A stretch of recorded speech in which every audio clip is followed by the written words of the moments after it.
as we start hearing more, certainly about smart lighting, smart circuit breakers, and those sorts of things, we're now talking about data that's not necessarily around the order, but data around the usage of our products. And it's potentially lots of data. Every second it's reporting back, I'm on, I'm off, the temperature's up or down or whatever. Do you see any ability for, particularly distributors, but also for yourselves or jointly, to use that new digital data stream in some innovative way? So I'll throw that first, Molly, to you since you brought it up. Thank you. Or not. No, it's a tough question because I don't think we know the answer. Yeah. Why are we doing it is because we obviously want to have a new stream of services or a new way to approach the market besides just products. As we go into transparency, as you think of what Amazon is driving around, some things we might consider our MRO components or things that we're used to having, really wide price bands on how we conduct business. So that's changing. It's changing the model of how we do business together. So we absolutely believe there's a monetization that needs to happen to that data. I just don't think we know yet for sure how does that fit together and what does that look like. But we certainly think it's around services, it's around enabling our customers with that data to make better decisions about uptime and all those kinds of things. And really even when you look at the lighting case studies, we're doing a couple with our own factories and a couple hospitals. And the asset tracking piece is not something, literally where they take a long time to find a wheelchair, because for whatever reason in a hospital there are thousands of wheelchairs, but when you need one, you can't find one. And so they spend a lot of time looking for these assets, and by reducing that and providing, where it's at, the productivity of the staff increases. And those are things that matter.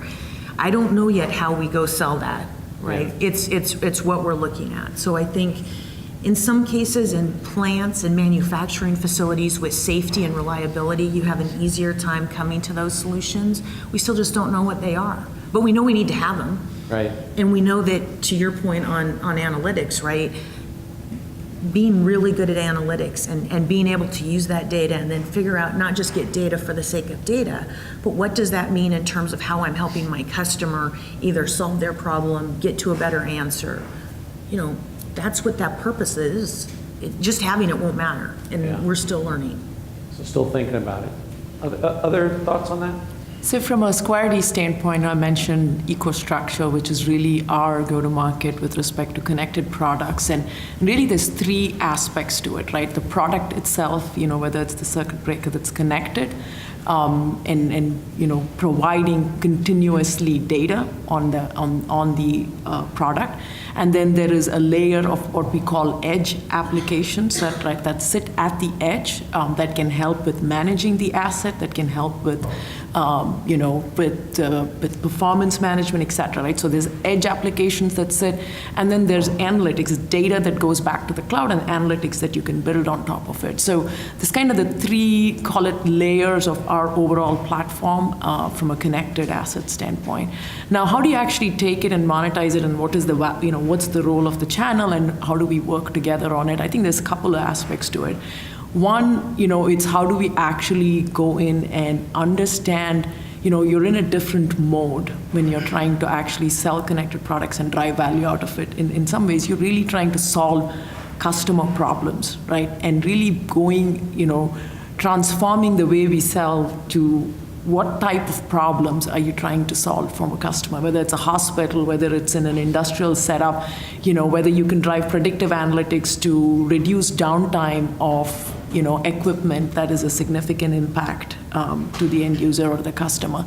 So really, I think it's the changing the lens of, the value conversation that you have with the customer, services that can go, on top of it, right? So if predictive maintenance, something is going to fail, how can you actually get out there and proactively give them visibility to it, the future of service bureaus and what you can do around that. So I think the opportunity is tremendous. We're in the we're in a heavy investment stage, and we're seeing a lot of really interest and value that the value that you can drive from a customer standpoint is exponential.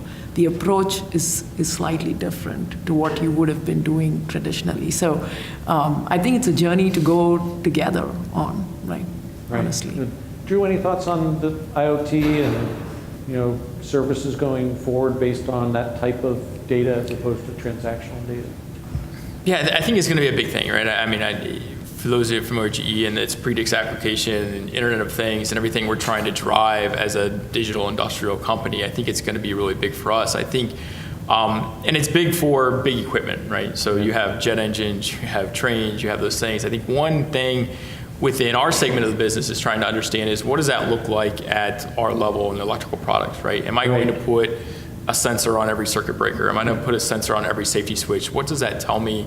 And then what do I do with that? And I do think, and I kind of spin this a little bit because I think earlier you had a question about point of sale data, and I think for us it starts with, it's great to get sensor data and say you have a connected device if you're, again, putting a gas turbine out there or something large, a big, line up a switch gear. I think the question that I have on our front is seeing that cycle of what about the 10,000 circuit breakers I sold to a distributor? Where do those go? Mm-hmm. And I think that's the, kind of the fundamental for us is going to be, I can monetize that service if I know about that product and where it is. And I think that's going to be that fundamental piece is how do we better collaborate on that cycle? And I think that's interesting because I bought a new home computer last week, and it clearly, like all of a sudden, HP knows where it's at, who it is, because I filled out some form. And I think our struggle is there's nothing when you get to a job site and you throw a GE panel on the board, what's that loop, right? How does GE know that that's on the 32nd floor of a building in the desert? And then how do I take that data along with that sensor data and understand that? Because I think that's going to be critical of, the sensor data, so I can hook it up and it can talk on the open internet. But where exactly is it? What's the environment it's being used in? That's going to be, I think, that missing link, because that's something we don't have. So is it point of sale data? What happens to that inventory? How do we better, start to say, hey, you have this product out in the field as a distributor, you've sold it. We either have an issue or we have an upcoming product, right? How do I make that better? Is going to be key. So I don't disagree with everything you can do from an Internet of Things. I think in our segment, sometimes in our product lines, it's going to be difficult to capitalize on that if you don't solve that first layer, which is, where did it go, right? I sold you 10,000. I don't know where they went. And so before I get the data back, it's install based for us, right? Again, it's big. Big hospitals, stadiums, things like that. You know where it's at. But what about all that other inventory that we sold that we have no idea where that's at? Good point. If there's one thing I would want to leave folks with on EcoStruxure, right, is to start the journey with us. We've got 6 reference architectures. We really believe that's a differentiator, right? We're very clearly going into the data center space, buildings, power, grid, and it's really understanding into the industrial side. So understanding, beginning that journey to understand the reference architectures will really help you, take the IoT piece to the next level. Okay, and I'm going to throw that question out to the audience here. I just asked our 3 panelists to talk about, Internet of Things and how the products themselves can send data back and can be analyzed. But for those of you who are distributors, are you seeing either IoT or other just maintenance services? Are you seeing any significant rise in service revenue versus product, or any prediction for types of services, or is it still, for your foreseeable future, going to be predominantly product margin that's coming in? Any thoughts on services, service revenue? Big deal, small deal? Yeah. We are growing our service revenue exponentially. It's a long, difficult road. And a different road. Yeah. What types of service revenue is The it? easiest one is we hire someone to sell training to our customers. Right? So we have this huge demographic shift for all our customers. And so they consolidate everything from blood pathogens training to how to deal with tax issues. Right? We probably have 150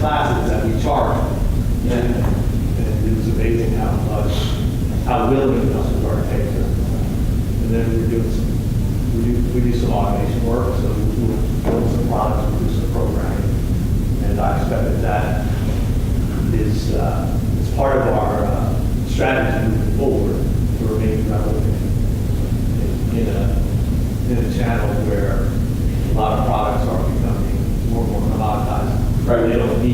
There's not a lot of value that a distributor adds to that somebody who just has a website would add. Right. So we've got training services, we've got integration services or project services. Any other services that you see as being in your future? Like when you open your fortune cookie, I see services in your future, or no? Or no? I mean, even those I can imagine where there's a digital nature to them, right? Yeah. The key is making sure you get paid for it. And that's obviously the key to anything when you get paid for it. So there are other services that maybe in the future we'll look at as well. So yeah, this brings up an issue of, I just heard it a couple of times here, distributors' businesses could be transformed by moving away from, a huge reliance on products to maybe products and services. Someone mentioned, how would we be different than Amazon? Do you join them, or do you feed them, or do you become someone different? I want to ask the panel, as you look in your crystal ball, I don't know that any of you have time to look in your crystal ball, but as you look in a crystal ball, do you think either A, will business models change anywhere? Will the distributor 5 years from now, because of digital tools, look a lot different, a little different?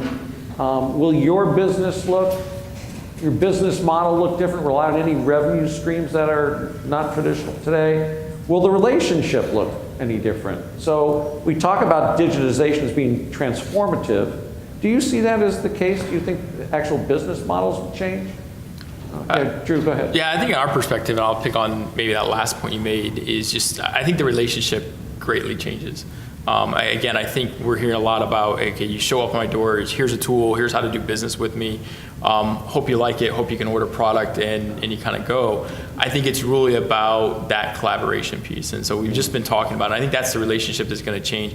And not just in terms of as a distributor and a manufacturer and how you partner and connect, but I think then how do we collectively go to that end user and solve that? Because I think as an end user, when you look at this and say, okay, where's my product for a job? It's not just what's fulfilled from the stock or what's drop ship or what kind, there's a lot there. And I think is how do we collectively present that to the end user in a way that builds that relationship is going to be the key thing. So, from revenue and things, I think there's change there, but I think, for where I'm engaged, it's really going to be that relationship, and it's again, much more collaborative as we go forward. Yeah, that's the key where I took away from what you said. It's not just the arm's length relationship, but where we're actually going to have to work together on solving these problems, as opposed to here's information, you deal with it. Right, exactly. Molly, your thoughts on whether there will actually be, or where, if ever, where could there actually be actual transformation in how people do business or their actual business model? I think there will be some transformation of the business model. I don't have a crystal ball to say what that's going to be, but I think it's impossible to not look at the construction industry and the lack of productivity improvement and to not see disruption in there. There's a company called Katerra out on the West Coast that is completely redesigning how they want to stand up apartments and multifamily housing, which has no involvement of any of us. It's completely built in the wall, stand it up, and they cut 40% off of the time to build and 30% off the cost, right? So you're talking about big changes around some of that. I think for it to be across the board, there are so many factors that have to be addressed that I don't think it's imminent in terms of change. But I think understanding how BIM modeling is changing how we're going to be doing project quotations and how they want to lay out projects and the number of design build work versus just a spec bid buy kind of process is really changing, and I think that's part of what's there. I think how do we service them after that? What is the expectation about that process and the supply chain and how we're delivering? So I think there's going to be evolution. I absolutely believe collaboration is foundational for us going forward, because I don't think it's that either one of us aren't in the mix anymore. I think it's how we're in the mix that's going to change.